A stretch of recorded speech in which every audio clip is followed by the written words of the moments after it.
Hey everyone, it's Maddie and me, and today we're going to be going through our TBR for the Contemporary-a-thon. There are 7 challenges and we've picked out 6 books to fulfill them, even though we have some that will double up if necessary. The Contemporary-a-thon is running from the 11th to the 17th of February, and we will be vlogging the week and that will be uploaded on the 18th. Obviously we're going to go over the challenges today, but for more information we'll leave all of the founders in the description. The first challenge is to read one of your newly acquired books, and for this I've picked up Pulp by Robin Talley, and I talked about this in our January book haul. I got it from the library as well, so it could also go for a non-traditional format because I really haven't been using the library as much as I wanted to recently. And I chose Rain and Delilah's Midnight Matinee by Jeff Zentner. I've read his previous 2 books and really loved them, so I'm hoping this one is no exception, and I'm really excited for the strong emphasis on friendship on this one. This can also double up for my book with a picture on the spine, as it's exactly the cover, just in miniature. The next challenge is to read a blurple book, which is Blue or Purple, and I've gone with Everything Beautiful Is Not Ruined by Danielle Young-Ullman. This is the story of a girl who ends up in a rehab camp, although I'm not entirely sure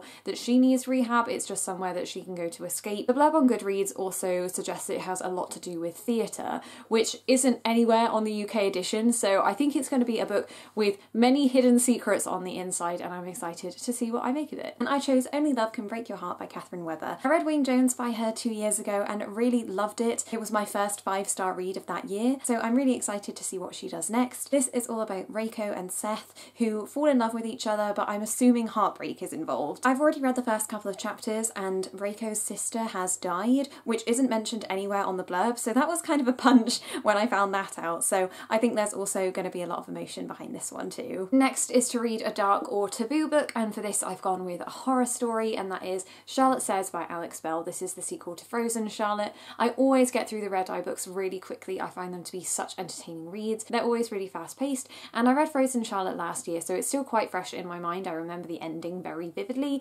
so I'm looking forward to delving into the backstory of it. The font is also delightfully huge, so I think I could potentially read this in one sitting. My dark pick is Beware That Girl by Teresa Toten. Bea read this one when it came out and has been on at me since to read it, and for some reason I hadn't, so I think I'm going to get a lot of satisfaction from ticking this one off my TBR. It's all about Kate and Olivia, and one of them is being stalked by an older man, and after watching You, the TV show, I'm totally in the mood for something like this. The next challenge is to read a diverse book, and we've chosen Heartstopper by Alice Oseman, the first volume of her graphic novel series. We supported her Kickstarter campaign, so we received this a couple of months ago and have yet to read it, although we have read the webcomic online, but I don't think I got actually further than like halfway through what's available in this volume. The story revolves around Nick and Charlie, who are side characters in Solitaire, her first novel, and there's also some cameos from other characters from her novels too, so I'm looking forward to seeing them pop up. Another Heartstopper comic, as well as a republication of this one, was picked up by Hachette, so we'll be able to get our hands on the next volume later this year. But it's a great idea to put a graphic novel on our TBR because that'll change up our reading pace and it'll be fun to read something together too. The next challenge is to read a book that's been on your 2018 TBR,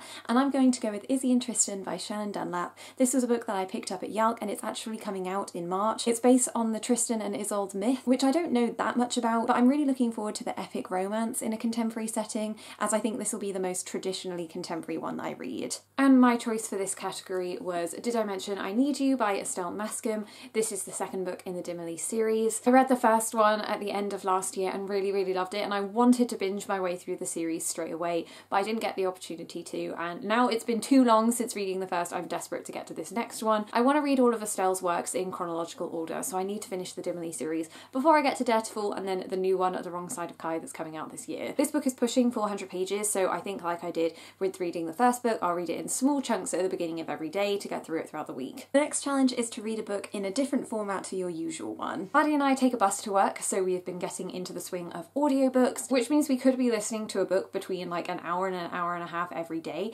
so we have the potential to really get through this one quickly and maybe even pick up another audiobook before the week is up, but we'll see what happens. So we've chosen A Cold Day in the Sun, which is a hockey-themed romance. I hope this one is going to strike a chord somewhere between Casey West and Emery Lord. And the final challenge is to read a book with a picture on the spine. We're definitely doubling up for this one because 6 books in 7 days, seeing as we haven't really been in the swing of reading, might be pushing it. So for me that's Rain and Delilah, and for me it's Charlotte Says. So reading 6 books is our maximum and reading 4 is our minimum, as we've picked challenges that double up with the books. Obviously who knows if any of that's going to happen, it all depends on the whims of the week. Thank you everyone so much for watching this video. We hope you enjoyed, and let us know in the comments if you're planning on taking part in the Contemporary-a-thon and which books are on your TBR. Don't forget you can follow us on Instagram and Twitter at Maddie Airbnb, and subscribe if you haven't already. We'll see you next time.